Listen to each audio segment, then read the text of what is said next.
Let's flash back to 1995. Maná, the Mexican rock band, was in town.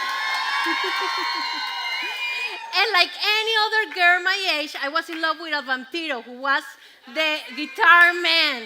And they were making a huge success with their song Rayando el Sol. Oh, oh. Relación. So I was there, and I could look straight into the stage at the concert, and I swear the vampiro was looking at me. Of course, he wasn't looking at me. But my friends were next to me, and they couldn't see a thing.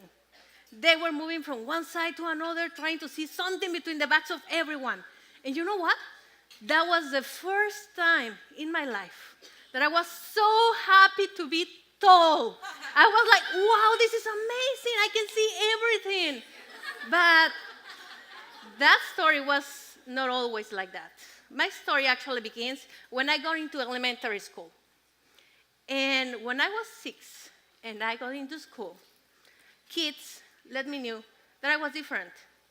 I was too tall to be their friends. I was too chubby to be in their class. I was too slow, and I was too burra to learn. So I just hated so much to go to school because they used to call me names all the time, like, you have a piggy nose. Every time you walk, everything moves because you're too heavy. We don't want you in our team because you know what? You're too slow. And like, if that wasn't enough, I have a terrible problem putting attention in class, and I was diagnosed with hyperactivity and attention disorder. So, and as I was told, I needed to sit back all the time at the back of the classroom. And guess what? My learning troubles got even worse. So I remember those were very hard times. When I was between 8 and 9 years, I even thought about suicide. But what always was on my mind were my parents. And my mother was, because she will always say, Laura, you have to be intelligent for life, not intelligent for school. Just pass the classes, doesn't matter. You're going to be good at something at some time in your life. So that's what I did. I tried to go through.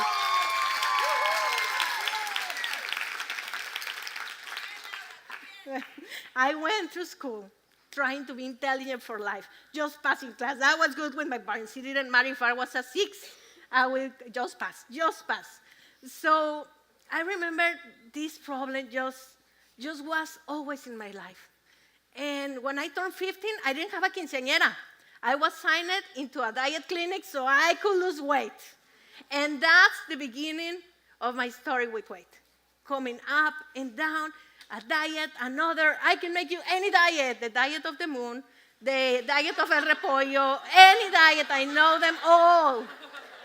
And my story was always up and down with weight.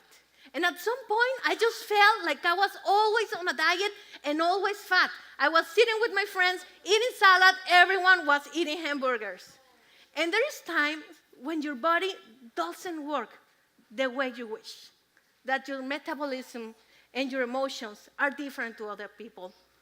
And the bad thing about that is that sometimes people can be very hard to judge you, especially talking about weight.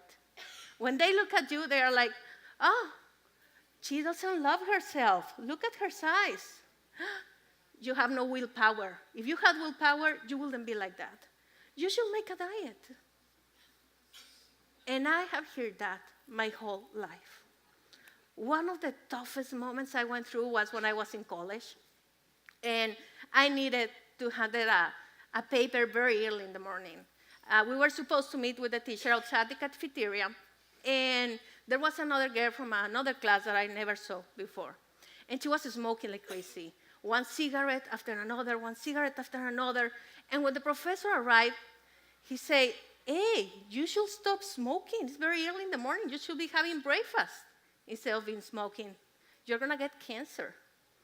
The girl looked at me, head to toes, and said, I'd rather have cancer than being fat.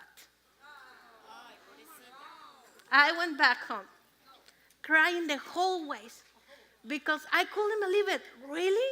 When people look at me, they prefer to have cancer than be like me? Is this real? Why people have to be so mean? So, you know what? I turned it out to be very intelligent for life. I was great on my profession.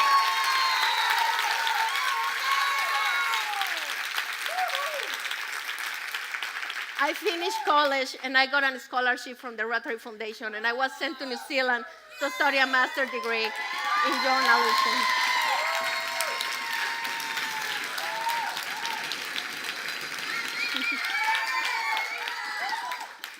When I got back into my country, I began to write a column that became very popular. It was a Sunday syndicalized column. It was published by the Organización Editorial Mexicana in several states of Mexico and turned out to be a book later on.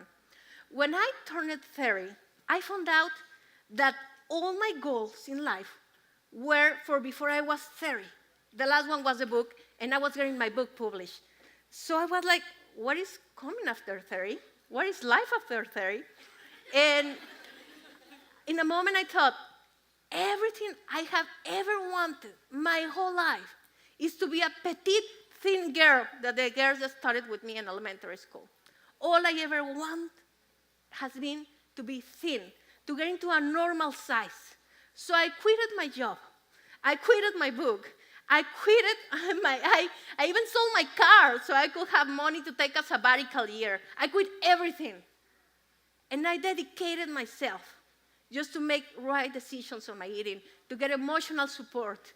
And after almost 15 months, I was able to lose 110 pounds.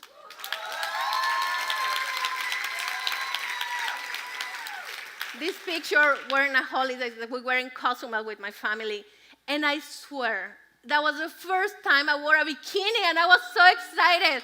I didn't care about nothing. I put my bikini on, and I went to the Malecón and ran as fast as I could. I didn't care about all the lost skin. I mean, you lost 110 pounds. There is consequences about it. So I was running, and my skin was coming up and down, and my brazos de murciélago. I didn't care about anything. I was so happy and so empowered, and I made my dream come true. I was, for the first time, getting to a store and just using a normal size. The doctor told me, you are not getting under a size 8 because of your tall and your bone structure. I went to a size 4. And I was able to stay that way for about 5 years. But I need to tell you something. There were times that I even cried because I was hungry. I couldn't eat more than 1,200 calories per day. I needed to work out 2 hours daily, including Saturday and Sunday. I was living just to be thin, because that's the way my body works. And at some point I felt like, I'm an intelligent woman. I have so many talents, and all I can do is to be thin. I had really to dedicate myself to be thin. Later on, I got married, and at some point my husband and I decided that we wanted to become parents. And I knew that with a child in my life, I wouldn't be the priority anymore. And I knew the consequences of not being the priority and having the time for myself. And I have this amazing child. And I also had about 70 pounds coming back to me. But you know what? When I look back to those times and that Laura that began with those process, I'm a completely different person. Because during all this time, I have to learn to love myself the way I am. To love these arms, even if they are big, because they let me hold my kid. Yes. To let this...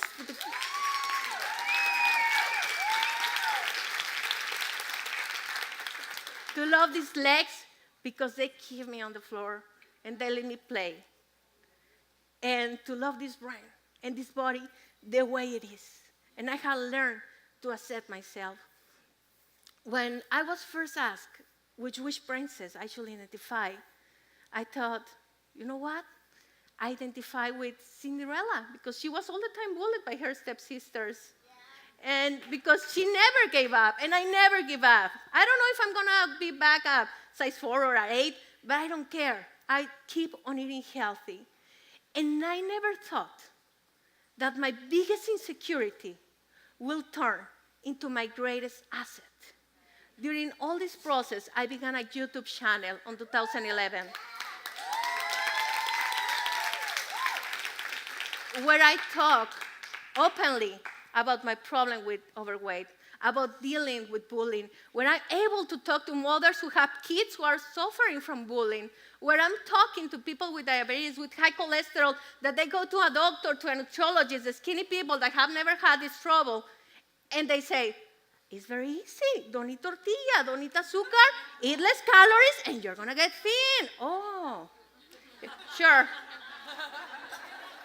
We're Mexicans. What do you want us to eat? The first one. So I have learned how to cook what I like so people with diabetes, with high cholesterol can eat it. And now, today, I'm able to help more than 850,000 followers on YouTube.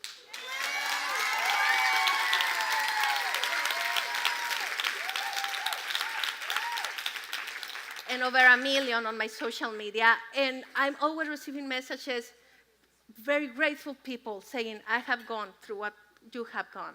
And this is the first time that I feel identified, because it's hard to talk about situations that hurt you. And when I thought about Cinderella, that's what happened. I thought she was bullied, but she never gave up. But you know what?